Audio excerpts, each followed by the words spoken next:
Hello, and thank you for viewing this special production of the Federal Acquisition Institute. What does it take to be a leader, an executive in the federal acquisition workforce? What is the career path, and what are those traits conducive to reaching those ranks?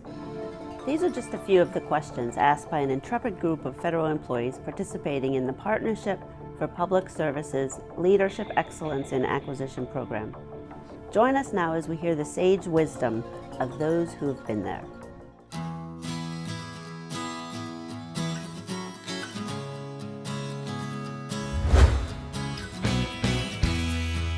I love public service, number one, and I love procurement specifically because we have an opportunity to touch every mission in the Bureau. This was very true in my state and local government career as well. I was the procurement director for both Texas and Indiana and for the city of Washington, D.C.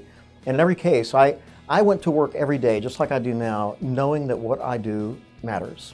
It is an enviable job in a lot of ways. I love being surrounded by professionals who are committed to what they do. That makes the job fun and exciting. And I think together we're committed to really transforming GSA and making it a better place. So I love working with these people. What I like most about my job is leading people. I like within this career field the ability to have impact, to solve problems, to work with customers, to have successful outcomes, to deliver what the department needs.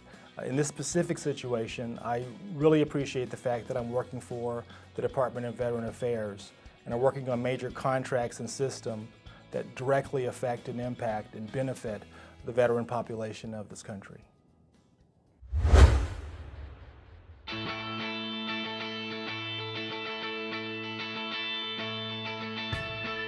The path that I chose was really sort of carved out because I always rose my hand for and volunteered for challenges. Things that I really didn't know how to do, but that I wanted to take on that challenge. So I would suggest that people raise their hand more and volunteer more for those sort of activities, those tasks, those large projects, and just throw themselves into that and then be accountable for those things.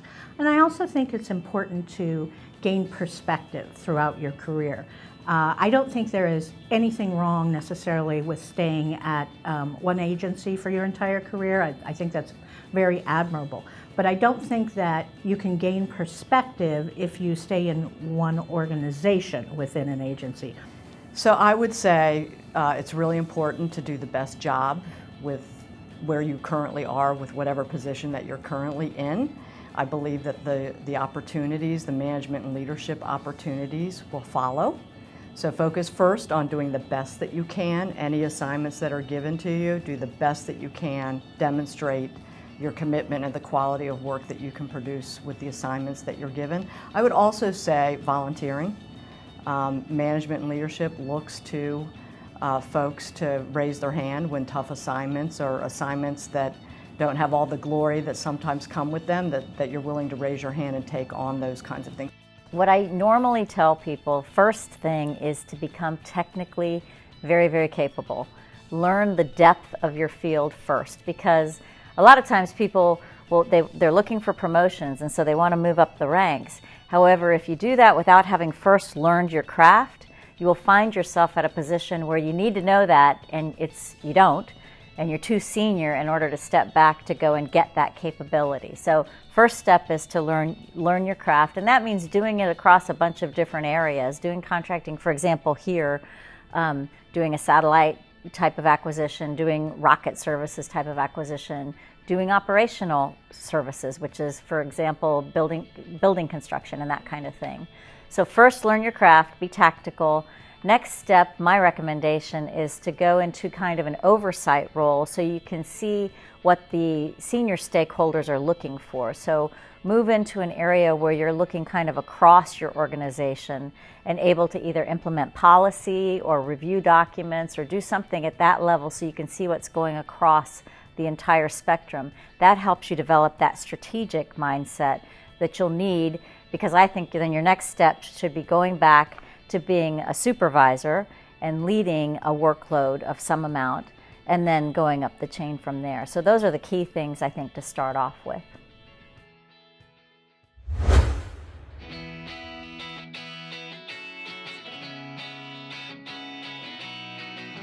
So I'm a product of military management, and those experiences that I just talked about, there is a military program path for military acquisition officers in which we force moves, we force change.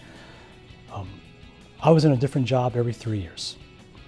It forced diversity of thinking, it forced adaptability, and it forced learning new things. Change is what makes our Air Force leaders strong. On the other side, one of the greatest challenges now that I'm a civilian and guiding civilian program managers, my advice to them is think about the military model, management model, which they are a part of, which I'm a part of, and I am encouraging civilians to actually move to new jobs. If you're in a program office, for example, goal positioning system, after 3 or 4 years, look to move to another program office. Perhaps you're going to work military satellite communications or space-based sensing. I advise them to volunteer and seek out opportunities to go to schools and residence so they can network with a broad population of the Air Force Officer Corps. I also advise them to take jobs in the Pentagon to see the strategic decision-making process that goes on.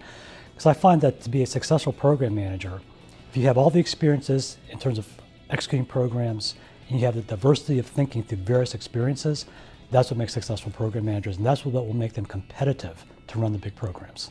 It's very important for us to be able to communicate, to share our thoughts, to be able to demonstrate what's required in what we do.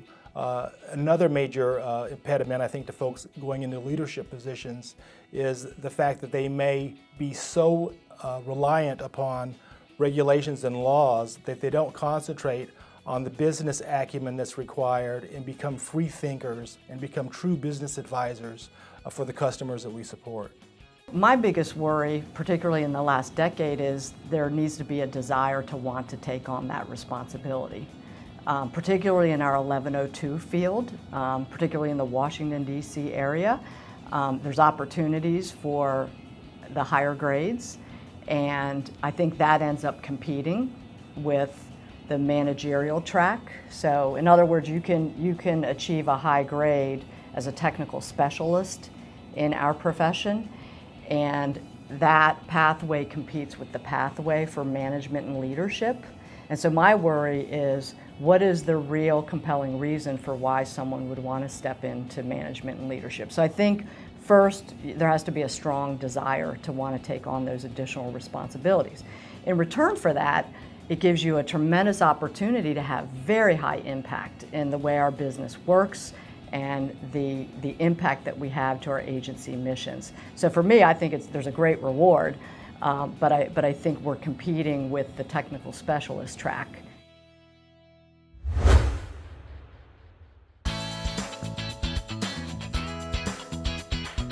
One of the most important traits you can have is being a good listener. Really understanding when a client speaks to you in plain English about a need that they have, you should be the translator. You should understand how to take the acquisition process, which is very esoteric, and let that acquisition process serve their needs. So I think listening is one of the most important traits.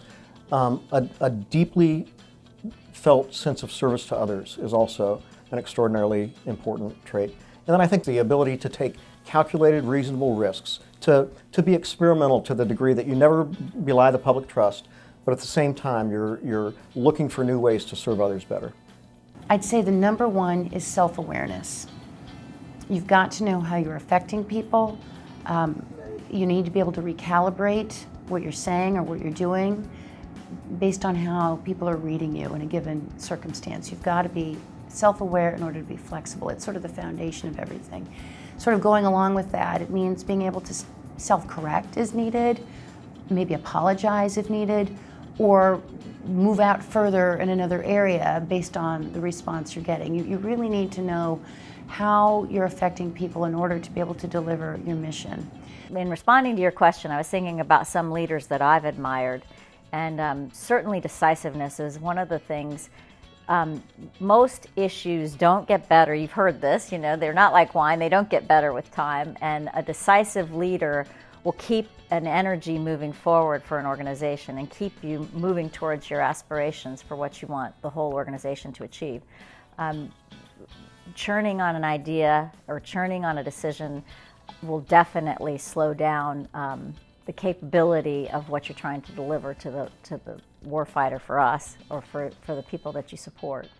Finally, in-depth knowledge of your field, and that enables the decisiveness. If you're sitting in a meeting and you haven't gotten that tactical capability that we talked about earlier and that technical expertise, then it's very challenging to be decisive, but that's absolutely what's necessary. And so I think the best leaders are, one, clear communicators, two, very decisive and pretty quick at making decisions. They're able to weigh all the different things that are going into the decision, which is why they can make it quickly. And then they have that in-depth technical knowledge that they achieved early in their career.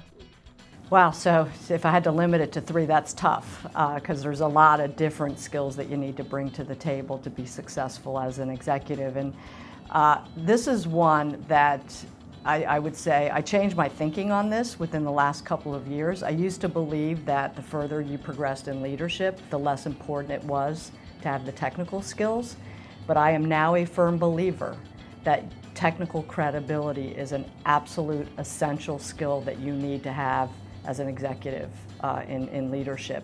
Whatever functional discipline that you're in, really important that you got to understand the business, because I see one of leadership's primary responsibilities as helping get stuff out of the way so that the people that are on the front lines are able to execute. We have really smart people in this business, and I see it incumbent upon management and leadership for us to help figure out, how do we make the job easier? How do we get things out of the way?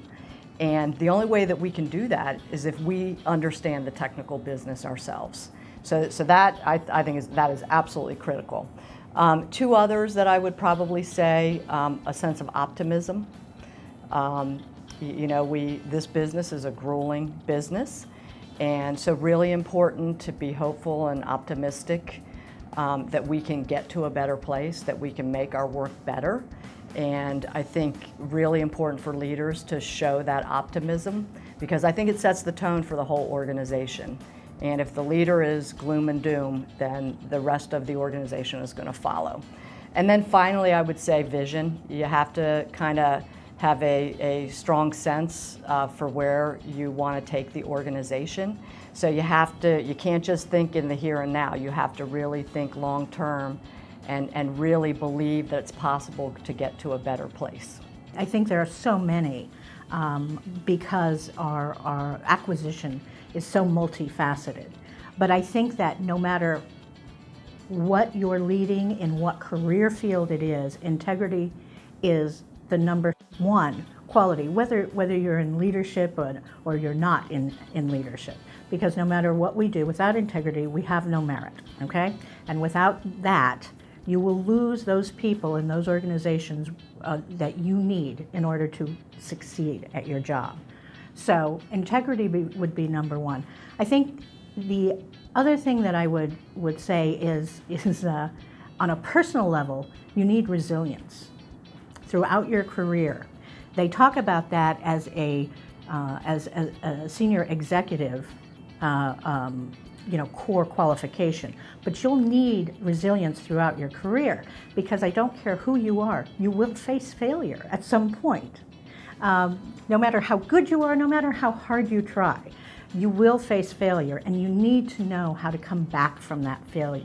There are smart ways of coming back from failures and not so smart ways. And being accountable and saying, and for a failure, and saying, you know what, I'm going to take care of that, I'm going to learn from that, this is how I'll make sure this won't happen in the future. That is really key. And no matter who you are, you'll need that resilience to bounce back, because we all face these challenges in our careers. So I think that is integrity and resilience. And then I think political savvy is really important, because sometimes a really good idea, an exceptional idea, can turn into a bad idea with the wrong timing. Okay, so understanding what the environment, what the landscape is at that particular time, I think is really a key leadership trait, because there are frequently very good ideas that it's just not the right time for them. So I think that's important. And finally, I think this idea of building coalitions, which is really key to your success throughout your career. So being able to build and maintain relationships, no matter where you are, from agency to agency, you will find that you'll be able to go back to those relationships to help you build coalitions that you may need for to succeed in the future.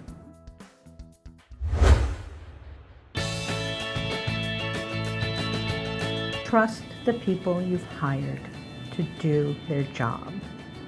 That would be it.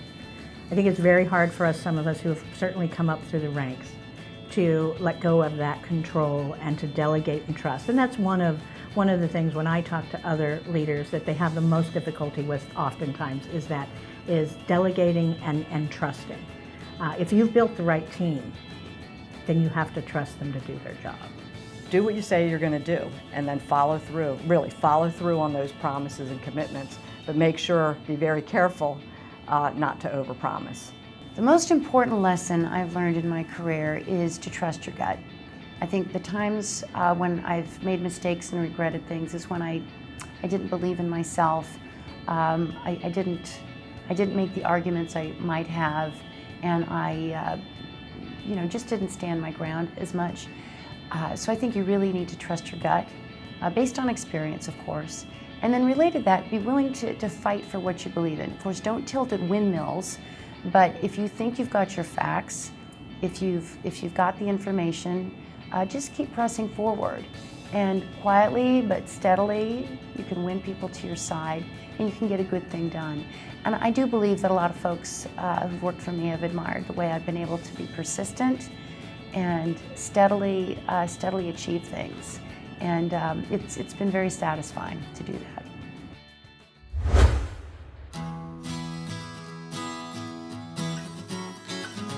I think if you ask acquisition professionals, myself included, why do we continue to do this? And the answer is, it is such, in my opinion, it is such a noble cause to know that we are giving our warfighters the absolute highest technical advantage every time they step on the battlefield.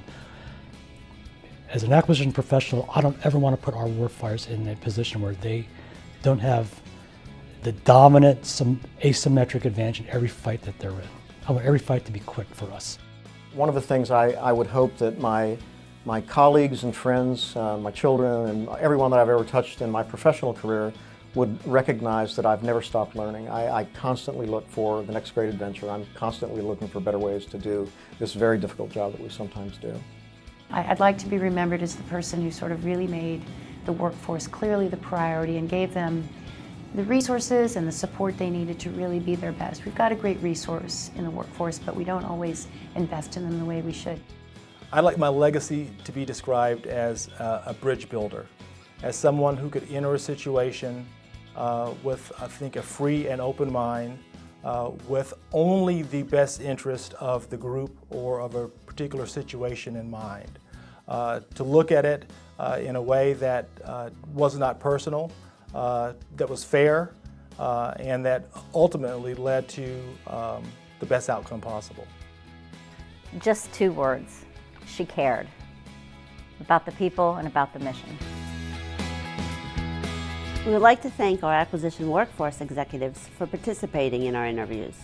And our thanks go to the men and women in the leadership excellence in acquisition program cadre that developed this endeavor. Most of all, a very special thank you again to you for viewing this production of the Federal Acquisition Institute.